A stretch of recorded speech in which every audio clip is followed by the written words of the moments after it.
আমরা বরাবরই বাংলাদেশে একটা মতপন্থী রাজনীতির কথা বলেছি, যেখানে বাংলাদেশের সকল পক্ষ, সকল জাতিগোষ্ঠী, সকল ধর্মীয় মতবাদের মানুষ, তাদের সকলের একটা সম্মেলন থাকবে। আমরা সকলে মিলে নতুন করে একটা বাংলাদেশকে গঠন করতে পারবো। এমন একটা আশাবাদের জায়গা থেকে এনসিপির যাত্রা।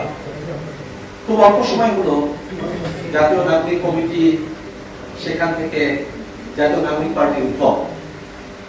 একটু পেছনের দিকে যদি আমরা তাকাই, এই যে জাতীয় নাগরিক পার্টি, আমরা হয়তো 1 বছর ধরে এই নামের সঙ্গে পরিচিত, কিন্তু এই পেছনে যে মানুষগুলো আছেন তারা কিন্তু গত 1 বছর ধরে নতুন একটা বাংলাদেশের জন্য তারা লড়াই সংগ্রাম জারি রেখেছে।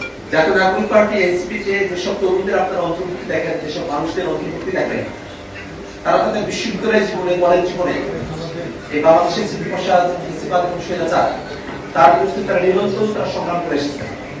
অনেকেই আছেন যারা আন্দোলন সংগ্রাম করতে গিয়ে তাদের পড়ালেখাটাও ভালো করে কন্টিনিউ করতে পারেননি, জেল জুলুমের শিকার হয়েছেন, তৎকালে ছাত্রলীগের তারা নির্যাতনের শিকার হয়েছেন, অনেকে পাঠচক্র করেছেন, আন্দোলন সংগ্রাম জারি রেখেছেন এবং নানাভাবে নতুন বাংলাদেশের যে প্রত্যয় সেটার জন্য তারা কাজ করেছেন। সেই তরুণেরাই 24 অক্টোবরে একত্রিত হল। 24 অক্টোবরের মধ্য দিয়ে নতুন একটা বাংলাদেশের স্বপ্ন আমাদের সামনে ধরা দিল। সেই স্বপ্নকে যাতে করে আমরা বাংলাদেশে প্রতিষ্ঠা করতে পারি, তেমন একটা ধারণার জায়গা থেকে বৈষম্য বিরোধী আন্দোলন, সেখান থেকে জাতীয় নাগরিক কমিটির উদ্ভব।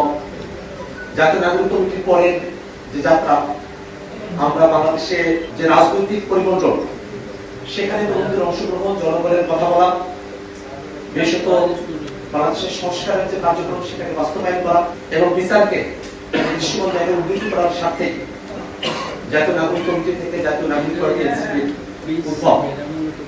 এনসিপি তার 1 বছরের সময়কাল জুড়ে মানুষের কাছে যাওয়ার চেষ্টা করেছে। আমরা জুলাই পদযাত্রা করেছি, মানুষের দুয়ারে দুয়ারে গিয়েছি। আমরা দেখেছি যে মানুষের মধ্যে জাতীয় নাগরিক পার্টি এনসিপি কে নিয়ে বিশ্বাস।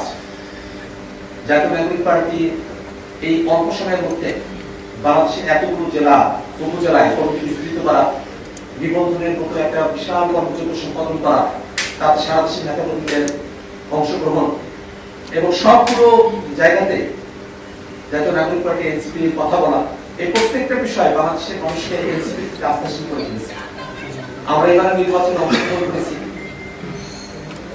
যদিও সংসদের প্রতিনিধিত্বের জায়গা থেকে জাতীয় নাগরিক পার্টি এনসিপি 6টি আসন পেয়েছে।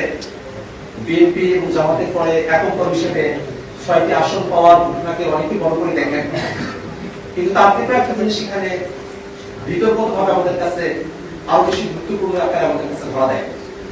আমরা দেখি যে জাতীয় নাগরিক পার্টি এনসিপি মাত্র 30টা আসনে নির্বাচনে অংশগ্রহণ করেছে, কিন্তু 30টা আসনে অংশগ্রহণ করা 3% ভোট পাওয়া এটা কিন্তু কম নয়।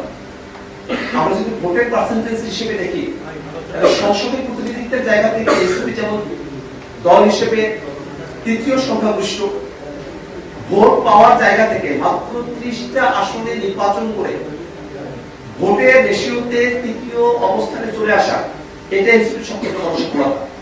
এবং আমাদের জোটসঙ্গীরা যারা আছেন তারা বিভিন্ন আসনগুলোতে নির্বাচন করেছেন, সেই জোটসঙ্গীদের যে ভোট, সেখানেও জাতীয় নাগরিক পার্টি এনসিপির সমর্থন, এনসিপির সাংগঠনিক যে সক্ষমতা আছে, তার বাইরে গিয়েও এনসিপির যে গ্রহণযোগ্যতা, সব কিছুর একটা প্রভাব সেই আসনগুলোতেও পড়েছে।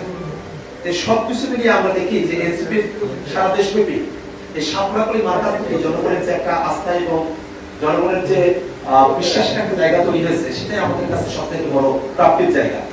তো এখনকার যে বাংলাদেশ, সেই বাংলাদেশে আমরা বরাবরই নতুন করে বাংলাদেশের রাষ্ট্র কাঠামোকে সাজানোর পক্ষে, এই বাংলাদেশের রাষ্ট্র কাঠামোর রন্ধে যে জুলুমশাহীর নিশানাগুলো রয়েছে সেগুলোকে ভেঙে চুরমার করে দিয়ে বাংলাদেশে ফ্যাসিবাদের সমস্ত ধরনের উপাদানগুলোকে রাষ্ট্র কাঠামো থেকে এই জঞ্জালগুলোকে সরিয়ে দিয়ে বাংলাদেশের সত্যিকার অর্থে একটা গণতান্ত্রিক বাংলাদেশে রূপান্তর করা, বাংলাদেশের সকল জাতিসত্তার মানুষের তাদের অধিকারগুলোকে সুরক্ষিত করা এবং সত্যিকার অর্থে সকলের কাছে নাগরিক হিসেবে তাদের যে প্রাপ্তির জায়গাগুলো আছে, তাদের অধিকারের জায়গাগুলো আছে, সেগুলোকে পৌঁছে দেওয়ার যে জার্নি, সেটাকেই তথ্যের আকারে, ঘটনা প্রবাহের আকারে, ইঙ্গিতে সুন্দর করে এনসিপি যাত্রা বইয়ের মধ্যে সন্নিবেশ করা হয়েছে।